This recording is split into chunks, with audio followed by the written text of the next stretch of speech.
Gloire à l'Éternel. J'aime beaucoup cette image. Pourquoi vous riez? C'est ce que j'ai vu dans l'esprit jeudi soir. Des figues coupées en deux. Et donc j'ai cherché, j'ai dit, Manu, il nous faut absolument des figues coupées en deux pour Ésaïe 61, la conférence. Donc que ça vous inspire, les amis. Alors ce soir, j'avais à cœur de partager avec vous, comme j'ai déjà prêché sur ce sujet, mais c'est comme si Dieu insistait, parce que vous savez, quand l'ennemi œuvre dans nos vies, il fait en sorte qu'on soit aveuglé sur les traces qu'il laisse dans nos vies, et surtout sur l'origine. Puis on se pose toujours la question, mais pourquoi il m'arrive ça de manière récurrente? Pourquoi est-ce que Dieu laisse faire ça? Pourquoi? Et puis comme le témoignage que vous venez d'entendre, qui est la conséquence directe du témoignage de Darlène, qui nous a partagé sur le drame qui lui est arrivé, c'est-à-dire le décès de son deuxième fils, d'une méningite foudroyante à 14 mois. Où elle disait, je pensais que c'était Dieu qui avait laissé faire ou qui avait permis. Et j'ai réalisé plusieurs années après que c'était l'ennemi qui avait des droits et que ça se produisait de génération en génération. Et puis on se dit, mais j'ai déjà traité ça, j'ai déjà prié pour ça. Oui, mais est-ce que ton mari l'a fait? Parce qu'un enfant, il est issu du père et de la mère. Donc, c'est deux héritages cumulés. Et est-ce que tu l'as fait à l'âge adulte ou tu as compté sur la foi de tes parents ou les prières de tes parents? Parce que vous avez remarqué qu'un enfant, à un moment donné, il doit faire le choix de suivre Jésus ou pas. Et que ça ne passe pas par l'héritage, le salut. Tu vois, ce n'est pas automatique. Donc, il y a plein de choses, les amis, qui ne sont pas automatiques. Donc, moi, je vais essayer suivant le ministère que j'ai reçu le nom de mon ministère que je n'avais pas capté encore, mais c'est le ministère de la Poucave Ministries. C'est-à-dire, mais moi, je suis la bonne Poucave, c'est-à-dire, je dénonce toutes les œuvres de l'ennemi. Je vous dénonce tout ce que l'ennemi fait dans vos vies pour que vous puissiez vous réveiller, agir, parce que Dieu a délégué son autorité à nous, l'Église. Nous avons l'autorité et le devoir de détruire les œuvres du diable. Parce que Jésus a paru sur la terre afin de détruire les œuvres du diable. Ça, c'est la parole de Dieu qui nous le dit. Mais une fois qu'il est parti au ciel, qu'il est mort et qu'il est ressuscité le troisième jour, qu'est-ce qu'il nous a délégué, nous, son Église? De détruire les œuvres du diable. Donc pour les détruire, il faut les mettre en lumière d'abord. Donc je suis là pour dénoncer l'œuvre de l'ennemi dans vos vies et dénoncer tous les mensonges qu'il essaye de vous dire pour que vous n'arriviez pas au point de la repentance sincère qui vient du cœur pour briser efficacement une malédiction.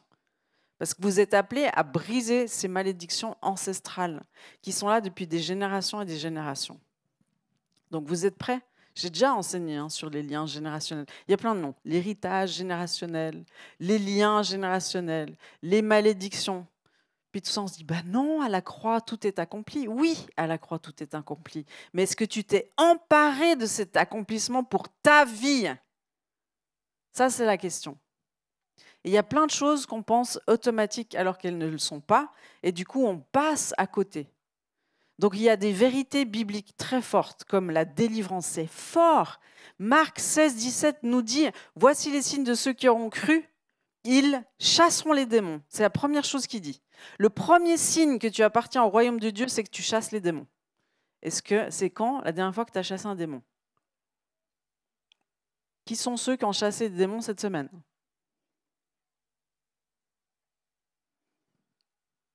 Ok. Vous viendrez. Donc, ça veut dire qu'on n'est pas la majorité dans cette salle. Chasser les démons. Donc, l'ennemi, il va tout faire pour essayer de neutraliser cette vérité que vous êtes censé recevoir. C'est comme si je vous lance cette vérité, chassez les démons, Et au vol, il y a plein d'esprits mauvais qui vont essayer de venir tordre la vérité, de venir choper cette révélation, de venir vous empêcher de vous fermer les yeux, de boucher les oreilles pour que vous ne receviez pas cette puissance de vérité. Parce que la vérité affranchie, c'est très dangereux pour l'ennemi, l'affranchissement, la liberté.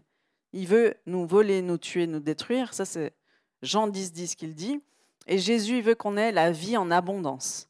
Donc, fais un petit check dans ta vie. Est-ce que ta vie est une vie en abondance dans tous les domaines?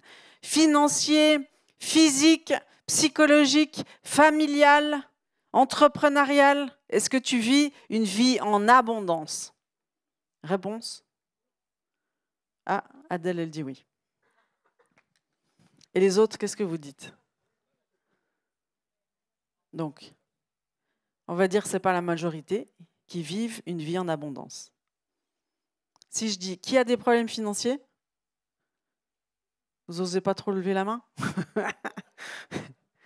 Ce n'est pas le plan de Dieu que vous ayez des problèmes financiers. Ce n'est pas le plan de Dieu que votre panier soit percé. Ce n'est pas le plan de Dieu que vous tombiez malade, des maladies chroniques. Ce n'est pas le plan de Dieu que vous ayez le cancer. Ce n'est pas le plan de Dieu que vous divorciez. Ce n'est pas le plan de Dieu que vos enfants meurent à un jeune âge. Tous les garçons jeunes, prématurément. Ce n'est pas normal. Ce n'est pas ce que Dieu veut. Ce n'est pas son plan. Donc, si tu n'expérimentes pas la vie en abondance, c'est qu'il te manque quelque chose.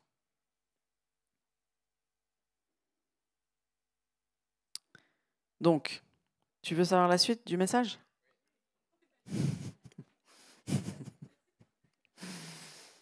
Exode 20, versets 5 à 6. Car moi, l'Éternel, ton Dieu, je suis un Dieu jaloux qui punit l'iniquité des pères sur les enfants jusqu'à la 3e et la 4e génération de ceux qui me haïssent et qui fait miséricorde jusqu'en 1000 générations à ceux qui m'aiment et qui gardent mes commandements.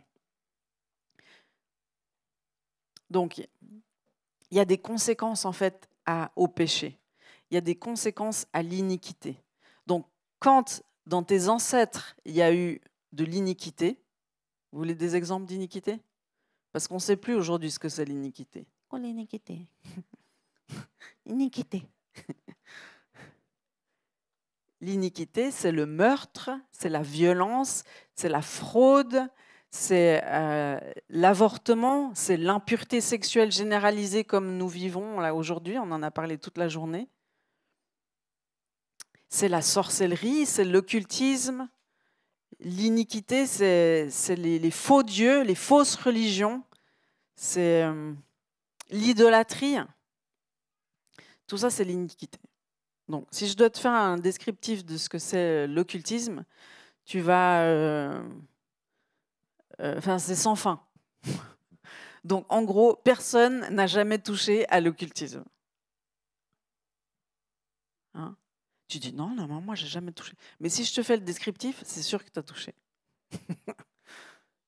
Mais on pense toujours qu'on n'est pas trop atteint, que c'est pas trop grave.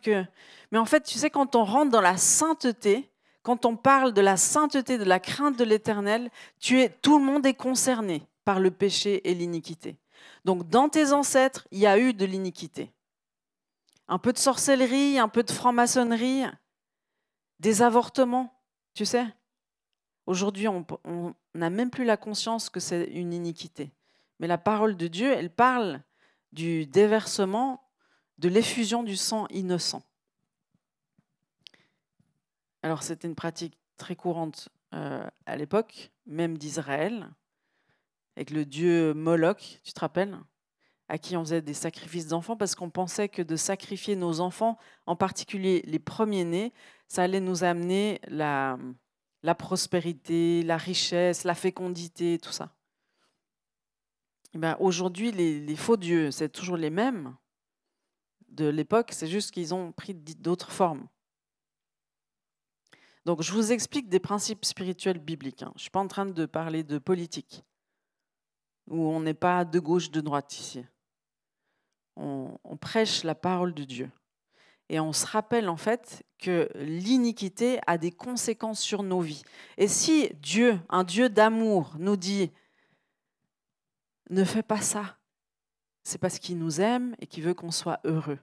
Et il veut, non seulement, il ne pense pas juste à nous, Dieu, tu sais. Il pense à nos enfants, nos petits-enfants, nos arrière-petits-enfants. Il pense aussi au territoire sur lequel on est placé. Il pense à tout ça.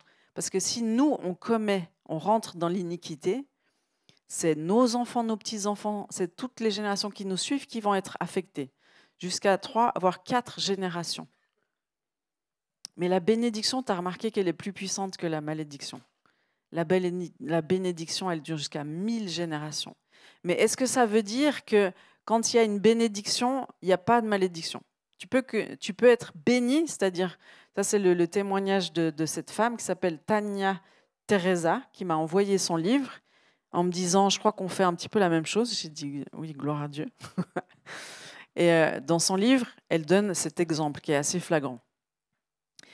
Elle s'est mariée avec un homme de Dieu qui était chrétien, qui sont toujours chrétiens de génération en génération, sur 4 générations. C'était des chrétiens fidèles, des chrétiens qui allaient à l'église, qui parlaient de Dieu à leurs enfants. Mais sur 3 générations, ils ont eu des hommes qui sont morts prématurément. Genre un enfant de 2 ans qui a eu une méningite foudroyante, un jeune garçon qui est mort écrasé par son tracteur tout seul dans les champs, tous des chrétiens et qui aimaient Dieu. Et puis elle, du coup, elle a accouché de son premier bébé et elle a pu le contempler et le chérir dans ses bras une journée. Le soir de la naissance, il est décédé. Et puis là, tous les chrétiens lui disaient, alors elle avait plein de versions, genre oui, c'était la volonté de Dieu, parce qu'en fait, s'il était mort à 12 ans, tu aurais plus souffert, donc il te l'a pris après un jour, comme ça tu souffres pas trop. Oui, bah, c'est Dieu qui reprend, parce que pour t'apprendre quelque chose. Enfin, elle entendait de tout. Et puis elle était devant Dieu, puis elle disait, Seigneur, mais non, tu m'as pas donné cet enfant pour le reprendre un jour après. C'est quoi la vérité? C'est quoi la vérité? Et Dieu, il a commencé à lui parler, à lui parler, à lui parler, et lui a montré les morts prématurées sur les hommes, de génération en génération. Et puis il lui a montré qu'il y avait de l'iniquité, encore plus chez les ancêtres, et que c'était un accès à un esprit de mort qui avait son droit d'une génération à l'autre. L'esprit de mort avait un droit.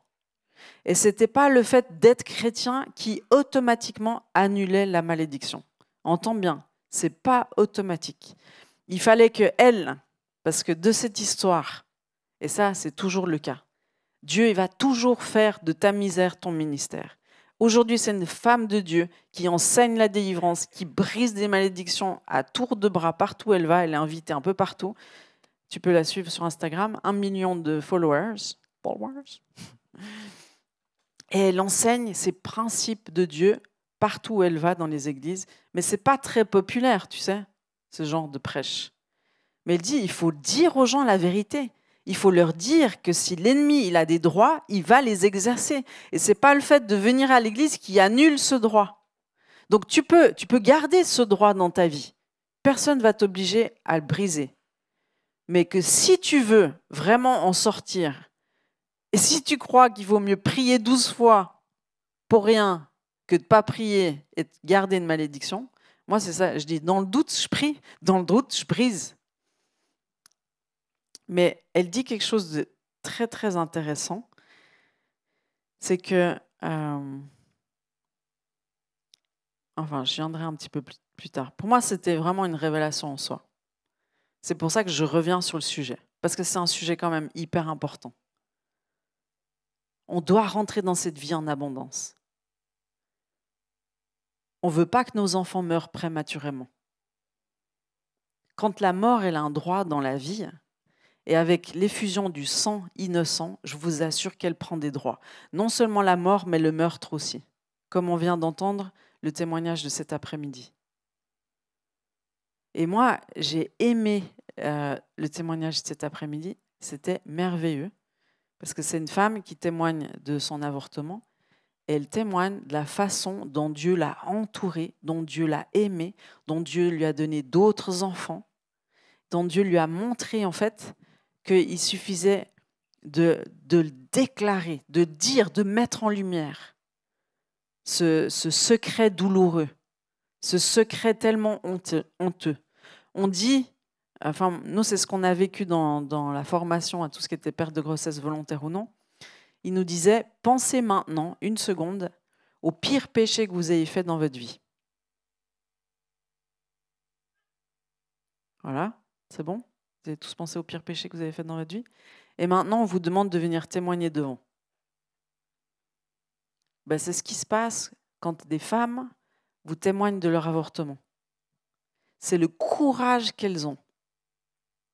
Mais vous savez pourquoi elles le font? Pour dénoncer et détruire les œuvres du diable. Parce que tout ce qui vient en lumière devient lumière. On doit dénoncer comment l'ennemi nous a trompés, comment il nous a roulés dans la farine. Et on doit dénoncer aussi le fait que ce n'est pas juste elle qui est responsable. Tu sais que dans ces histoires-là, il y en a beaucoup des responsables. Les gars, là, parce qu'un enfant, ça ne se fait pas tout seul. Les gars, qu'est-ce qu'ils ont dit? Qu'est-ce qu'ils ont fait?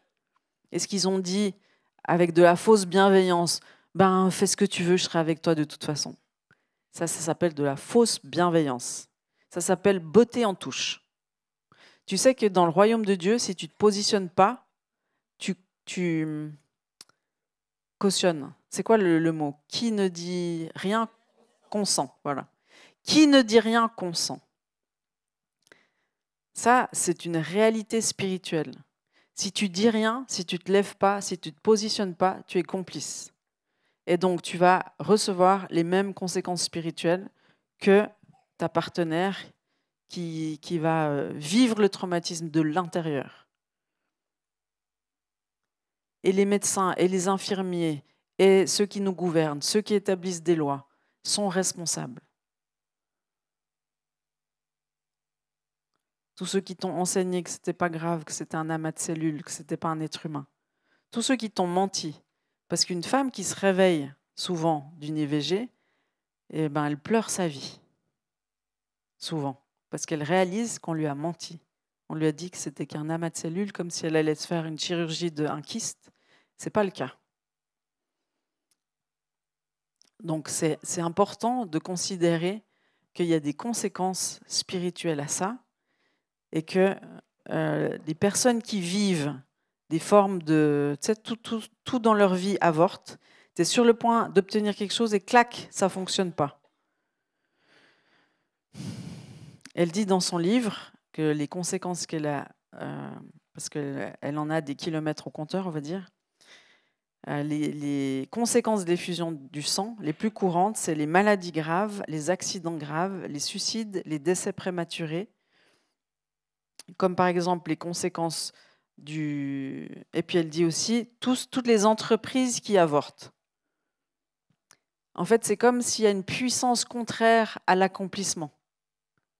Tu t'entreprends quelque chose et clac, tu te le fais voler, ou ça avorte. Tu es sur le point de recevoir quelque chose et clac, ça ne fonctionne pas. Ben ça, c'est typiquement la conséquence qui est liée à cet héritage. Et Dieu, il ne veut pas ça. Dieu, il n'est pas mort pour rien sur la croix. Il n'est pas là non plus pour te juger ou te condamner. Mais ça, c'est extraordinaire. C'est pour ça que l'évangile, c'est une bonne nouvelle. L'ennemi, il est là pour te condamner. Jésus, il est là pour te sauver. Il a porté le péché à ta place et il veut te sortir de la malédiction.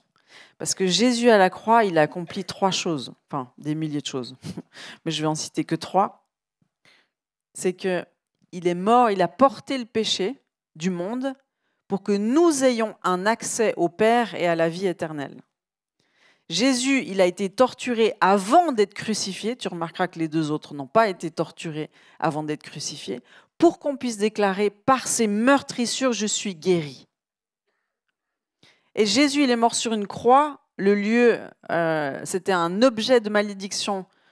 C'était l'ultime objet de malédiction à la croix, pour que il s'est fait malédiction, pour que nous accédions à la bénédiction.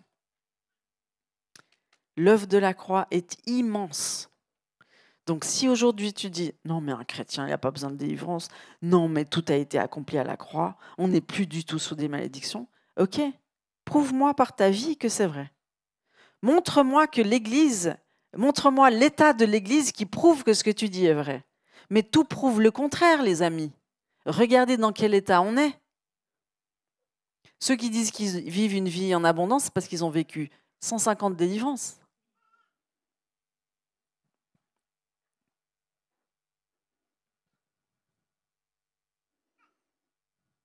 La vie en abondance, c'est notre héritage. C'est la promesse que Dieu nous fait. Mais il faut y rentrer, les amis. Et puis, on ne vous a pas expliqué comment y rentrer. Donc, moi, j'essaie de vous donner des pistes avec des révélations supplémentaires. Parce que c'est tellement contesté, ces sujets, la délivrance. Non, un chrétien n'a pas besoin de délivrance. T'imagines ce que l'ennemi il a dû inventer pour nous priver de délivrance? Nous, avec Julien, on a baigné dans la délivrance pendant toutes nos premières années de conversion. Mais si ce n'était pas passé, les amis, on n'en serait pas là. On serait peut-être divorcés. On serait, je ne sais pas où. Hein? Vous avez entendu le témoignage de Julien cet après-midi? C'est dans un temps de délivrance que ce traumatisme lui est revenu. La délivrance, mais c'est la chose la plus extraordinaire qui existe au monde, les amis. Moi, quand j'ai découvert ça, parce que ce n'est pas dans l'église où j'ai été sauvée que j'ai appris des choses de la délivrance, mais quand j'étais là, mais pourquoi on garde cette vérité captive? Tu sais, tout ce qui est puissant, tout ce qui est source de délivrance, tout ce qui est source de guérison, ça va essayer d'être volé par l'ennemi. Mais alors, avec des arguments théologiques, avec tout ce qui est religieux, va étouffer la vie. Hein, donc, on va sortir des théologies genre les miracles, ça s'est arrêté aux apôtres. Mais moi, j'ai vécu déjà plein de miracles pour ma vie, donc je sais que c'est faux. Et t'imagines, on serait vraiment mal barré si les miracles avait cessé, ça c'est le cessationnisme, c'est ça? Imagine si les miracles avaient cessé à l'époque des apôtres. On serait mal. Nous, on veut les miracles aujourd'hui, maintenant. Jésus, aujourd'hui, maintenant. Si Jésus, il est encore vivant aujourd'hui, c'est qu'il y a encore des miracles aujourd'hui. Oui ou non? Et si l'ordonnance, c'est ils chasseront des démons, ils guériront des malades, ils parleront de nouvelles langues, c'est parce que c'est aujourd'hui, maintenant. Moi, je parle des nouvelles langues. Je sais que c'est surnaturel de recevoir le parler en langue et que c'est une grâce. Je ne l'ai pas mérité. Je l'ai demandé. Parce que la parole de Dieu, elle dit « Demandez et vous recevrez ». Elle n'a pas dit « Soyez parfaits et vous allez recevoir », parce que sinon, on n'aurait jamais rien reçu. Demandez, vous recevrez. Et c'est même que Jésus nous fait toute une parabole avec le juge et la dame qui frappe à sa porte avec insistance. Et il dit, mais si vous-même, vous êtes des parents bofs, vous donnez du pain à vos enfants, imagine le Père de lumière. Tu penses qu'il ne va pas te donner le Saint-Esprit? Bien sûr que oui. Il est meilleur que tous les pères qu'on réunis de la planète, Dieu le Père. Oui.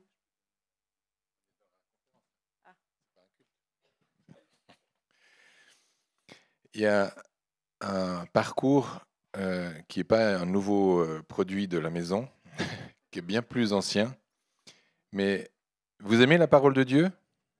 Oui. Vous croyez que ce que la parole de Dieu dit est la vérité? Oui. Est-ce que vous vous souvenez que le peuple d'Égypte était esclave en Égypte? Oui. Est-ce que vous vous souvenez qu'il y a un agneau immolé qui a été sacrifié de façon à ce que le peuple de Dieu soit sauvé? Oui. Est-ce que vous vous souvenez qu'une fois que ce sacrifice a été fait, à la croix, ils ont dû fuir avec leurs jambes? Oui? Ils ont dû bouger. Vous avez remarqué? Ils ont dû prendre leurs jambes à leur cou, on dit comme ça, et partir d'Égypte. Ils ont dû se positionner devant la mer Rouge, qui s'est ouverte par la foi. Mais c'est la puissance de Dieu. Mais eux, ils ne savaient pas, mais il y en a eu qui a eu la foi. Ils sont passés au travers de cette eau, ils ont été baptisés. Vous vous souvenez? Oui? Est-ce que ça vous rappelle l'histoire de la vie de quelqu'un? C'est-à-dire la vôtre. Et après, ils ont tourné pendant 40 ans dans le désert, jusqu'à ce qu'ils trouvent, certains d'entre eux, la terre promise. Dites avec moi, certains d'entre eux, ou quasiment aucun de cette génération-là. Juste, je prends, parce que j'aimerais appuyer ce que tu es en train de dire. C'est-à-dire qu'il y a un héritage, il y a une terre promise qui a été annoncée depuis longtemps. C'est vrai ou c'est pas vrai? Elle a été annoncée depuis longtemps. Et cette histoire du peuple d'Israël, c'est exactement l'histoire du chrétien qui, premièrement, reçoit une bonne nouvelle. Il y a une bonne nouvelle, il paraît qu'on va être délivré de Pharaon. Ah bon, mais comment ça? Tu verras, soit dans l'obéissance, et l'agneau a été immolé. Et ensuite, une fois que ça a été fait, j'ai rien fait pour ça, je me suis juste mis à l'abri du sang de Jésus. J'ai accepté le plan. Dites avec moi, j'ai accepté le plan. Oui. Je suis passé dans les eaux du baptême, je reconnais cette réalité-là. Oui, il y a les ennemis qui me suivent. Courage, fuyons. Et puis après, j'ai tourné. Mais donc, la vaillance qui vous est demandée, c'est celle d'un peuple râleur, mais qui a quand même, pendant 40 ans, cherché la face de Dieu pour être délivré finalement. Donc, si vous voulez rester sur votre chaise en tant que chrétien pour penser que tout est cuit, dans le sens tout est pré-cuit pour vous, vous êtes dans un mensonge. Et ce n'est pas une histoire qu'on invente. C'est quelque chose qui est écrit dans la parole de Dieu depuis toujours et on peut s'y référer. Et Christ lui-même s'est référé à la parole de Dieu quand l'ennemi était en train de lui mentir sur sa propre condition. Et lui, il a regardé dans la parole et il a dit « Mais la parole ne dit pas ça, la parole, elle dit plutôt ça.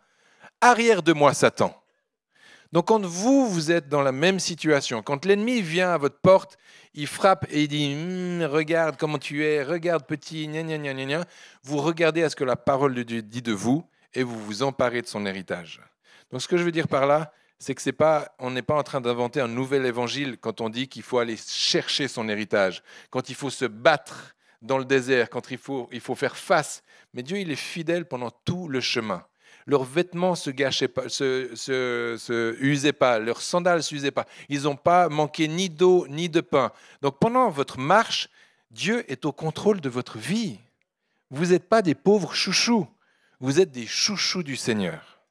Amen. Donc allez chercher votre délivrance jusqu'à ce que vous puissiez dire que votre vie est semblable à des grosses grappes de raisin, à une terre promise d'abondance, de paix et de joie. Là où coule le lait et le miel, c'est votre héritage. Voilà. Ça va, oui, c'est bien, c'est bien.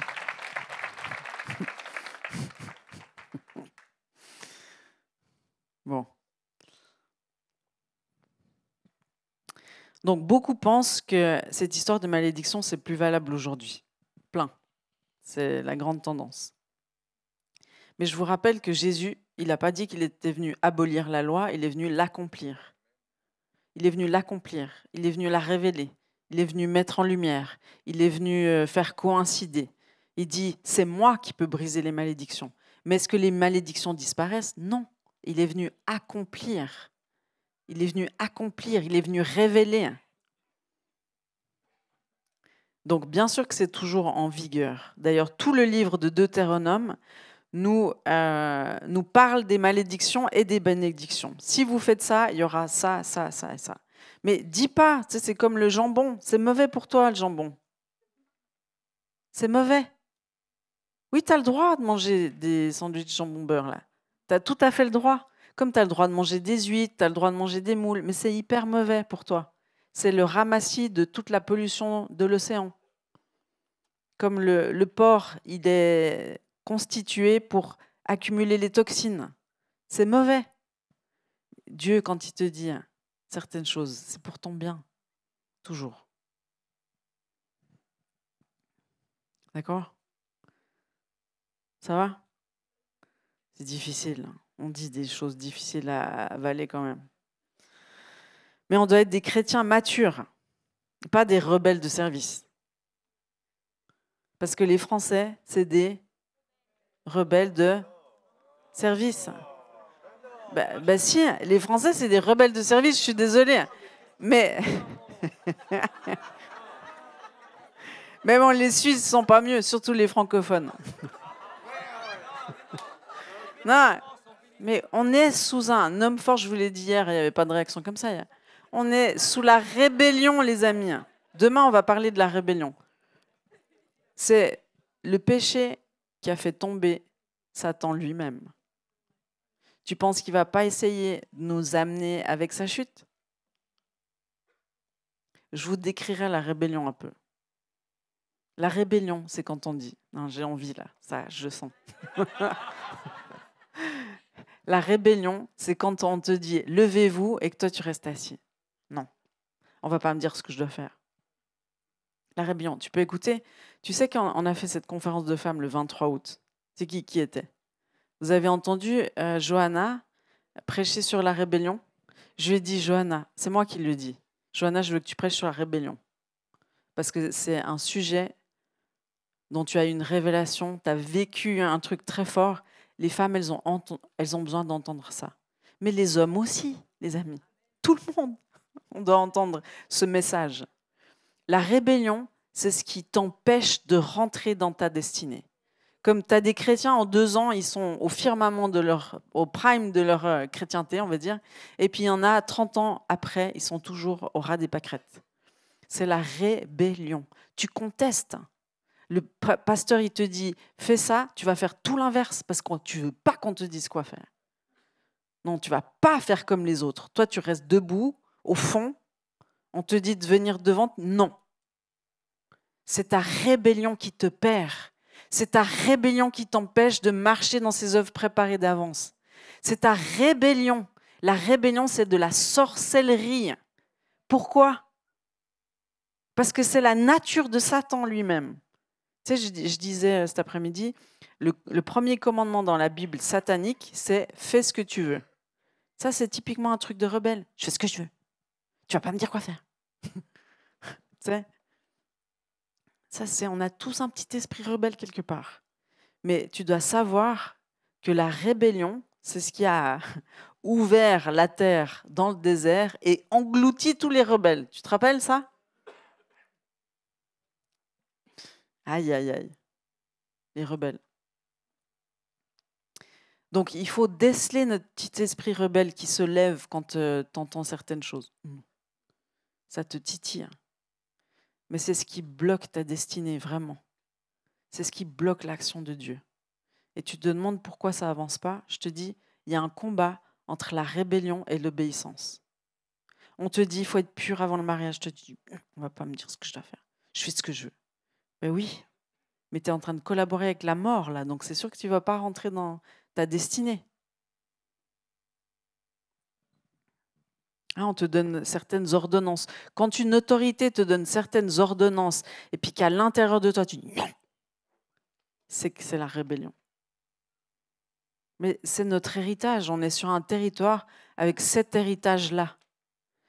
Mais tu sais bien que pour conduire une armée de rebelles, c'est impossible. Mais conduire une église de rebelles, c'est tout aussi impossible. Enfin, conduire un peuple de rebelles, c'est absolument impossible. Et pourtant, on veut les conduire dans la terre promise, comme Moïse. C'est Moïse, il est courageux quand même. Aïe, aïe, aïe. Lui, il a plaidé pour le peuple rebelle, pour pas qu'il se fasse exterminer. Donc la rébellion, c'est peut-être aussi un truc dans ta famille, si tu es français de génération en génération. Moi, j'en ai du sang français qui coule dans mes veines. J'aime la France, j'aime les Français, mais je hais la rébellion.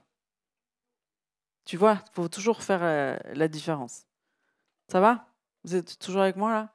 Vous m'aimez? Non. Non, mais vous n'êtes pas... Enfin, je veux dire... vous n'êtes pas obligé. Si vous m'aimez, vous aimez peut-être Jésus qui vous parle en vérité. Et si vous me détestez, c'est que vous ne supportez pas la correction. Donc, vous avez un petit peu de rébellion. Mais ce que j'aimerais vous dire, c'est que dans le livre de Deutéronome, il y a plein de promesses pour la bénédiction qui concerne, par exemple, la pluie. C'est très concret, les bénédictions, qui concernent la pluie, parce que la pluie, c'était la survie des récoltes, c'était la survie de notre provision, de notre nourriture.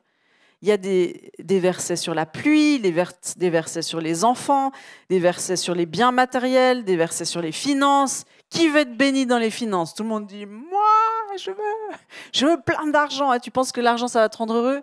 Non. La santé. Qui veut une bonne santé? Ben oui. Pourquoi il y a des maladies de génération en génération? Tu sais, nous les chrétiens, on dit non, non, pas de malédiction, hein, non, tout est accompli à la croix, d'accord? Mais quand tu vas chez le médecin, on te dit, est-ce que dans votre famille, il y a des problèmes de cœur, de rein, tout ça? Tu vas chez le psychologue, ils te disent, est-ce que dans votre famille, il y a... Tu vois, alors eux, ils sont très conscients, parce qu'on est esprit, âme et corps, comme c'est bien décrit dans le livre des Thessaloniciens, esprit, âme et corps. Donc, les médecins sont tout à fait d'accord qu'il y a des choses transgénérationnelles, les psychologues aussi, pour l'âme aussi, mais pour l'esprit, alors non, il n'y a plus rien. Alors que ça commence par l'esprit, les amis. On est esprit, on a une âme et on vit dans un corps, mais c'est l'esprit qui gouverne le tout. Donc, si tu as des problèmes cardiaques de génération en génération, va chercher la source spirituelle. Ne te prive pas de la grâce de Dieu, s'il te plaît. Donc, les mensonges de l'ennemi concernant les malédictions, elles sont assez simples. C'est que ou tu l'as fait par automatisme, sans une réelle repentance, et ça, il faut que tu comprennes, en fait, c'est que Dieu, il juge le cœur, il sonde le cœur. Tu sais, si vous étiez là vendredi soir, qui était là vendredi soir? Tous les autres, il faut que vous achetiez le replay de la conférence, parce que là, c'était le message du siècle. Dieu, il va sonder ton cœur, il va scanner ton cœur pour voir s'il est pur. Il est pur quand tu pardonnes régulièrement, parce que tu dois garder ton cœur plus que toute autre chose, plus que tout, plus que tout, plus que tout, plus que tout, plus que tout, plus que tout, tu dois garder ton cœur, parce que de lui sortent les sources de la vie. Sinon, tu bouges ton puits avec du non-pardon. Je vous dis ça pour vous préparer, parce que si vous n'avez pas pardonné, vous ne pouvez pas vous attaquer aux malédictions. Le pardon, c'est les prémices de tout, de la délivrance, de la guérison, même physique. Il y a plein de maladies qui viennent du non-pardon, les amis. Le pardon, c'est votre cadeau. C'est le cadeau que Dieu vous fait pour vous sortir de toutes les situations, quelles qu'elles soient. D'accord? C'est bon? On a fait le séminaire sur le pardon en 1 seconde. Donc, si tu veux rentrer dans la bénédiction, seulement la confession d'un cœur repentant a le pouvoir d'effacer les péchés. Seulement la confession d'un cœur repentant et sincère, d'un esprit brisé. Tu vois? Parce que tu dis, ah mais j'ai fait la prière, j'ai répété comme un robot la prière. Ben, ça n'a aucun effet. Il faut que tu mettes ton cœur. Parce que Jésus est toujours à propos du cœur. Tout est une histoire de cœur. Ses disciples, il a formé leur cœur. Nous, il veut toucher notre cœur. Il veut délivrer notre cœur. Il est venu, Ésaïe 61. Ésaïe 61. Je suis venu, l'Éternel m'a oint pour guérir les cœurs brisés. Première chose. Libérer les captifs, deuxième chose. Sortir les prisonniers de prison, troisième chose. C'est ces 3 choses qu'on aimerait vous faire vivre pendant cette conférence. Et comme je me suis dit, les malédictions, c'est tellement un sujet important. J'ai envie d'en faire bénéficier toute la communauté, plus tous ceux qui nous regardent en live, plus tous ceux qui font la conférence Ésaïe 61. Mais j'essaye de vous faire comprendre qu'on rate, on fait des choses, on dit « Oh non, ma mère, elle a déjà brisé les malédictions, je ne le fais pas. » Erreur. « Oh, mais j'ai déjà répété la prière automatiquement. » Erreur. Et aussi, tu as pensé à une chose, c'est que tu as demandé pardon tout seul face à Dieu. Erreur. Confesser ton péché. C'est ça qui va te libérer sur terre. Quand tu demandes pardon à Dieu, ça va te donner accès à la vie éternelle. Mais si tu veux vivre une vie abondante sur terre, il faut confesser ton péché à quelqu'un. Tu sais, on a perdu, on nous a menti sur ce que ça veut dire la confession. Parce qu'on a peut-être des exemples dans d'autres dénominations où on trouve que c'est religieux et que donc ça n'a aucun sens, tu vois. Mais c'est la parole de Dieu qui est notre référence. La confession, confessez vos péchés les uns aux autres afin que vous soyez guéris. Mais c'est quoi ce verset? Confessez vos péchés les uns aux autres afin que vous soyez guéris. Il y a une puissance dans la confession. Dieu te révèle un péché, tu lui demandes pardon, et Dieu va te montrer la personne à qui il faut que tu en parles. Et ça va te libérer sur terre. Parce que Dieu, il ne peut pas s'occuper d'un péché caché. C'est caché, occulte, c'est caché. Non mais tu te rends compte, la révélation, c'est comme si moi je viens vers Julien, déjà, je vous ai déjà expliqué vendredi soir, c'est comme si tu vas vers quelqu'un, tu lui dis, écoute, je te demande pardon pour tout le mal que je t'ai fait. Ça va lui faire 0 effet. Mais si tu lui dis, je te demande pardon d'avoir dit ça à ce moment-là, et je te demande pardon parce que je sais que ça a eu telle ou telle conséquence sur toi, je te demande vraiment pardon. Est-ce que tu me pardonnes? Ça va avoir de l'effet. Donc tu vois, avec Dieu, c'est la même chose. Avec Dieu, on est en relation, ce n'est pas un concept, ce n'est pas une chose. Avec Dieu, quand tu viens vers lui, tu te prosternes devant lui. Même ton corps signifie la repentance. Tu te mets à genoux et tu te repens sincèrement, même si ce n'est pas toi qui as fait le péché, mais tes ancêtres l'ont fait. Ils ont répandu du sang innocent, ils ont tué, ils ont volé, ils ont fraudé, ils ont menti, ils ont fait des choses encore bien plus graves, l'impureté sexuelle, les agressions sexuelles, l'inceste. Mais tu sais que s'il n'y a pas quelqu'un qui se repent dans la famille, ça se répète et ça se répète et ça se répète. Tu veux voir tes enfants vivre ce que toi t'as subi? Non! C'est ce que tu veux surtout pas voir. Mais si tu passes pas par cette phase de repentance sincère où tu exposes le péché de tes pères ou du tien, mais en général, quand c'est les péchés de tes pères, ils arrivent jusqu'à toi, parce que les péchés que tu commets dans ta vie, c'est les péchés de tes ancêtres. Va pas chercher plus loin. Quand tu t'énerves parce que tu as un enfant rebelle, pose-toi la question. Ça vient d'où? Avec Julien, dit, ça vient de toi ou de moi? Ou des deux? Voilà. Tu comprends? Bon. Donc, je ne sais pas si le Saint-Esprit... Dites-moi juste, est-ce que le Saint-Esprit vous a déjà montré ce pourquoi vous devez vous repentir? Levez la main. Ok. Donc, moi, j'aimerais en fait voir toutes les mains levées. Mais ça, c'est mon désir personnel. Mais en tout cas, pour les vaillants qui ont levé leurs mains et à qui le Saint-Esprit a parlé, ben venez devant. On peut mettre un petit peu de musique. Venez devant, parce que la délivrance est là. Venez simplement. Vous pouvez vous mettre à genoux. Ça, c'est un signe de repentance, parce qu'il faut demander pardon à Dieu et le faire pour nous-mêmes ou au nom de nos ancêtres. Et si vous vous dites, ben non, pourquoi est-ce que je devrais demander pardon au nom de mes ancêtres? C'est pas moi qui l'ai fait. Ben ça, c'est ton petit caractère rebelle qui t'empêche de recevoir la délivrance. Mais moi, je veux déclarer que vous allez recevoir la délivrance. C'est le soir de la délivrance, de la délivrance, de la délivrance.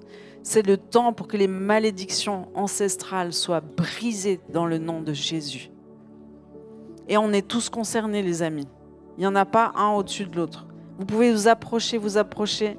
Vous pouvez aussi prendre de l'espace qu'il y a entre les chaises. Là, il y a un petit peu d'espace. De côté, là, il y a de l'espace. De côté, il y a de l'espace. Donc, je vous explique. Le principe est simple. Vous avez compris que ce n'est pas une formule magique.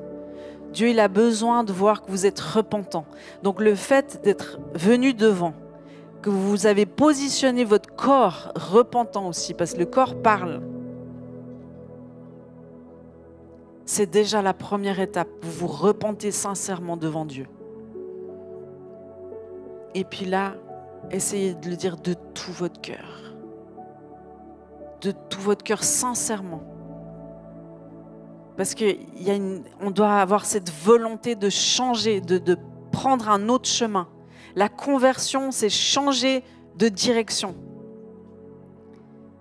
Et vous pouvez dire simplement, Je renonce à cet héritage. Je renonce à être placé sous cet héritage. Je renonce à l'héritage de vol. Je renonce à cet héritage d'usurpation, de vol, de fraude, d'opérations financières illicites qui m'a amené dans des difficultés financières et des faillites.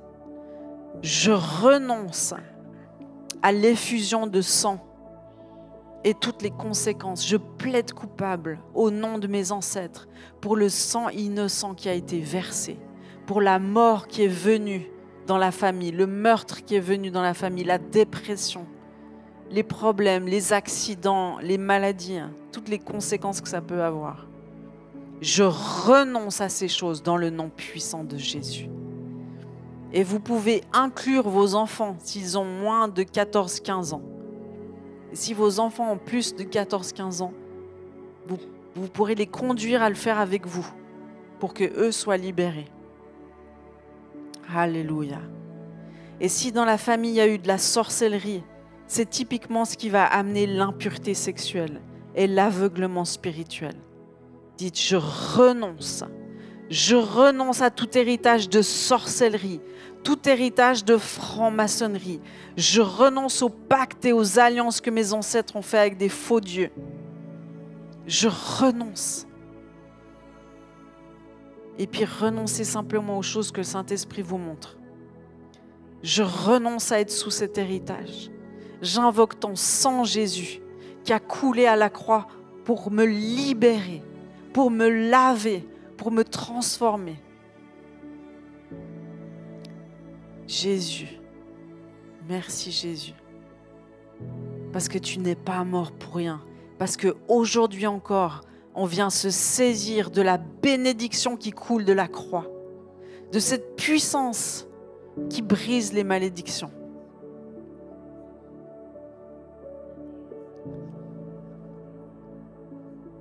Les maladies mentales et physiques, c'est une malédiction. Toute forme d'impureté sexuelle, pornographie, inceste, c'est une malédiction. L'antisémitisme, les amis, c'est une malédiction qui amène des difficultés financières notamment. La mort, c'est une malédiction. Tout ce qui est la destruction de la famille, les divorces, la violence conjugale, tout ça, c'est une malédiction. Je renonce. Ce qui se passe dans votre famille, la jalousie entre frères et sœurs, tout ça, c'est une malédiction. Le premier péché de meurtre était dû à la jalousie. Je renonce à toute forme d'idolâtrie. D'idolâtrie, tu sais, ça peut être des stars de cinéma, des stars de chansons, des saints, ou des hommes ou des femmes de Dieu. Renoncez à l'idolâtrie. Vous aurez devant la face qu'un seul Dieu et vous l'aimerez de toutes vos forces, de toute votre âme, de tout votre temps. Renoncez à l'occultisme, soit à quoi vous avez touché et qui vous lie encore aujourd'hui. Renoncez simplement. Renoncez aux peurs, à toute addiction, à l'alcool. Renoncez à vos addictions à l'alcool, les amis. Si vous buvez chaque jour ou si vous buvez tout seul, vous êtes sous le joug de l'alcool. Renoncez au dieu Bacchus, qui vous met dans l'impureté sexuelle, qui vous vole votre temps, qui vole votre intimité avec Dieu.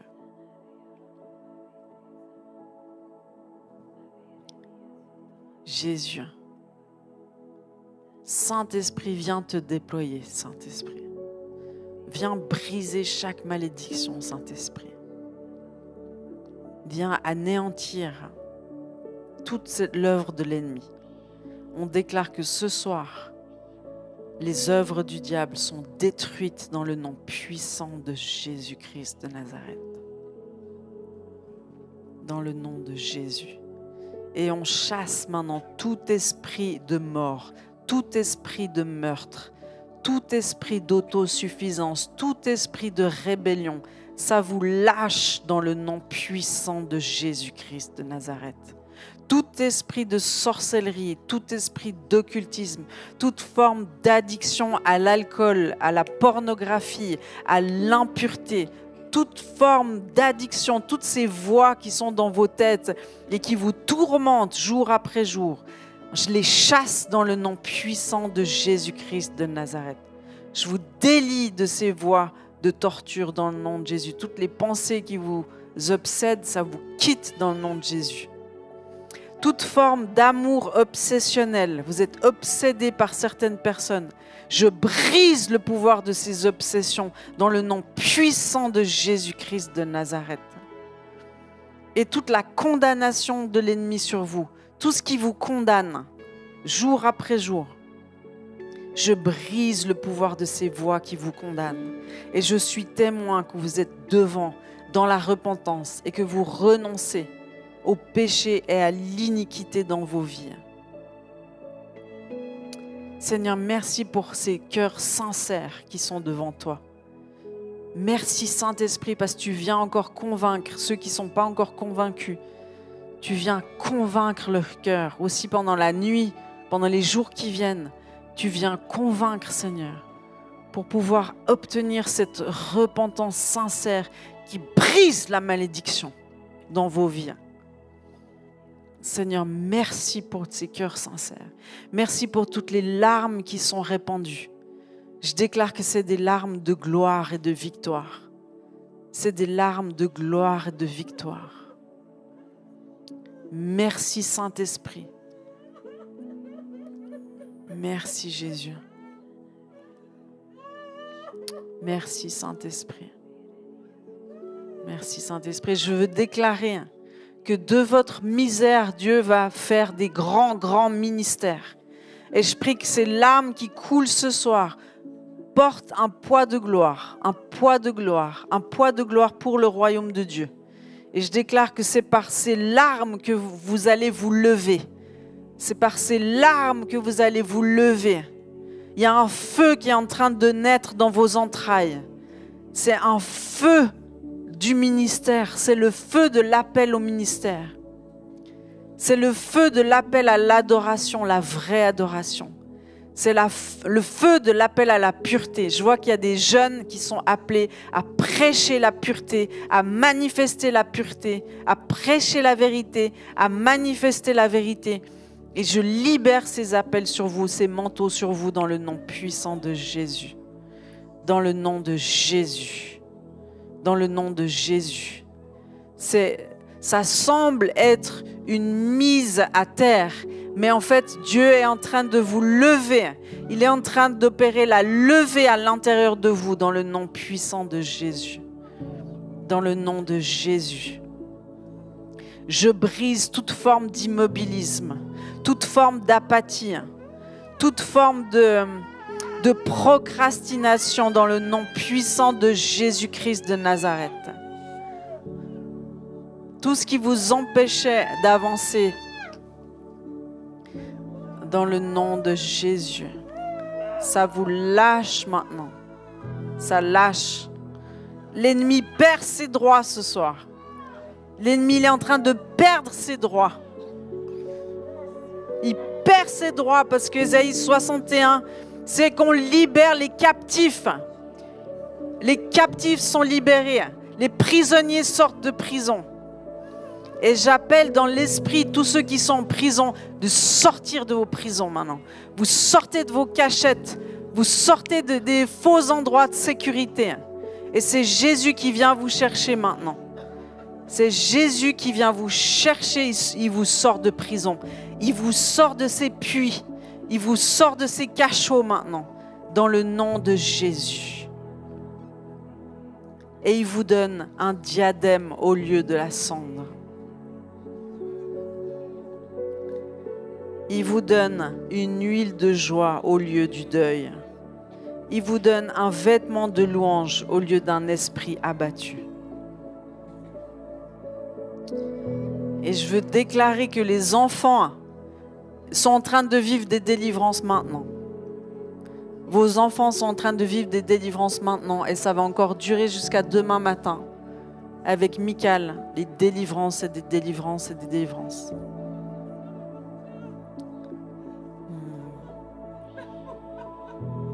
Et j'aimerais dire toutes les personnes qui ont participé à l'effusion du sang. Et vous savez de quoi je parle. Je veux déclarer maintenant que le Saint-Esprit vous révèle le prénom de vos enfants. Que le Saint-Esprit, il est en train de vous les montrer au ciel maintenant. Le Saint-Esprit, il est en train de vous montrer ces trésors du ciel que vous avez perdus. Que ce soit des fausses couches ou des avortements. Et on veut les célébrer ce soir.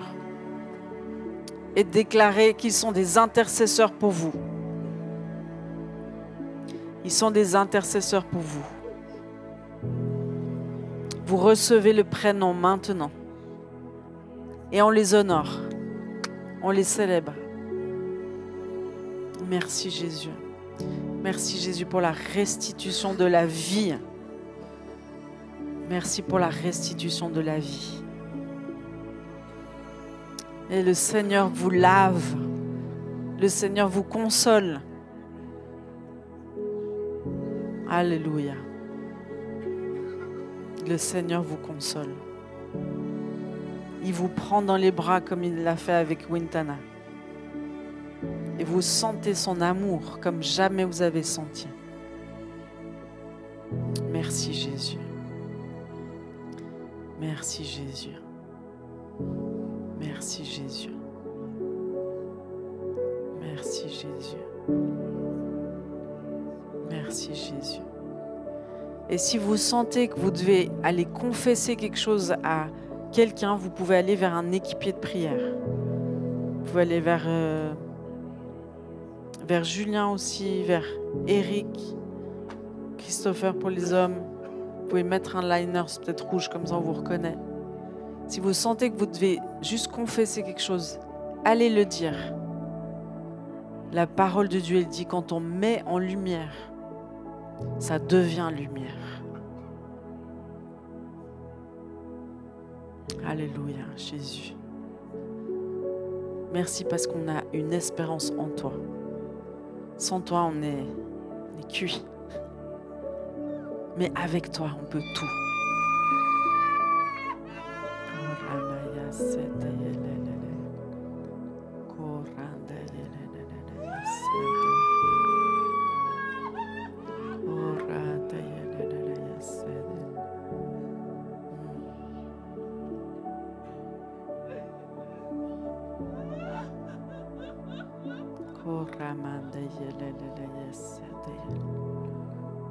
Merci Jésus. Merci Jésus. Merci Jésus.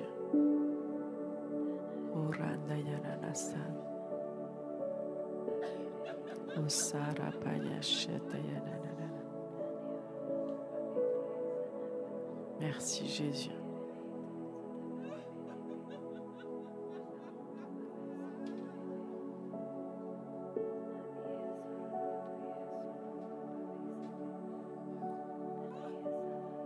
Merci Jésus. Merci Jésus. Merci Jésus.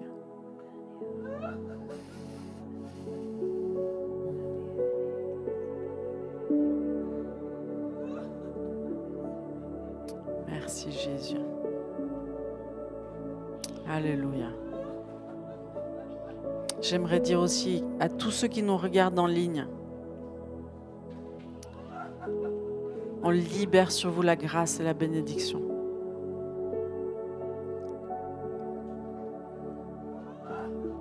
Merci Jésus.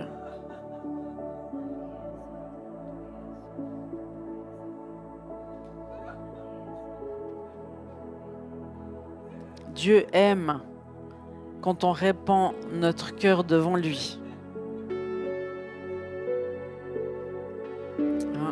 C'est comme dans le temple avec Élie et Anne. Quand Élie il venait vers Anne en disant « Mais va cuver ton vin ailleurs » parce qu'elle semblait être ivre. Elle lui dit « Mais je ne suis pas ivre. Je pleure ma stérilité. Je pleure les enfants que je n'ai pas. » Et il lui a dit « L'année prochaine, on se reverra et tu auras enfanté un fils. » Elle a promis à Élie que ce fils, elle allait le consacrer à l'Éternel. Et cette promesse, elle a commencé dans les larmes.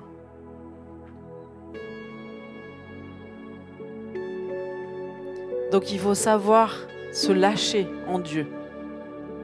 Va pas te lâcher dans les boîtes de nuit. Mais ici, tu peux te lâcher, tu peux te répandre devant lui. Tu peux répandre tes larmes devant lui, tu peux répandre ton cœur devant lui. Et il aime ça. Parce que s'il y en a un qui peut recevoir tes larmes et recevoir ta peine, c'est bien Jésus.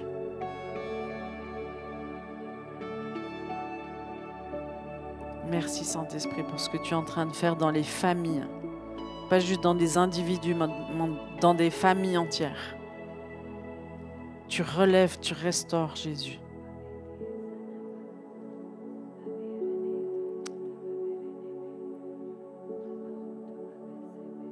Tu sais, le vrai évangile et le réveil même, ça commence par la repentance et des larmes.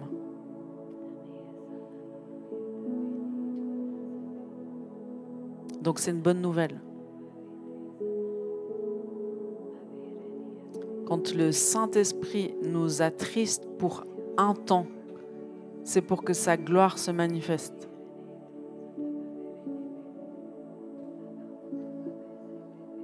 Alléluia. Merci Jésus. Merci Jésus.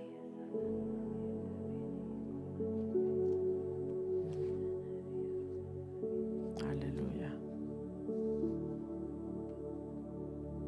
Et je prie que le Saint-Esprit continue à vous parler, qu'il vous donne des rêves, des visions, des songes,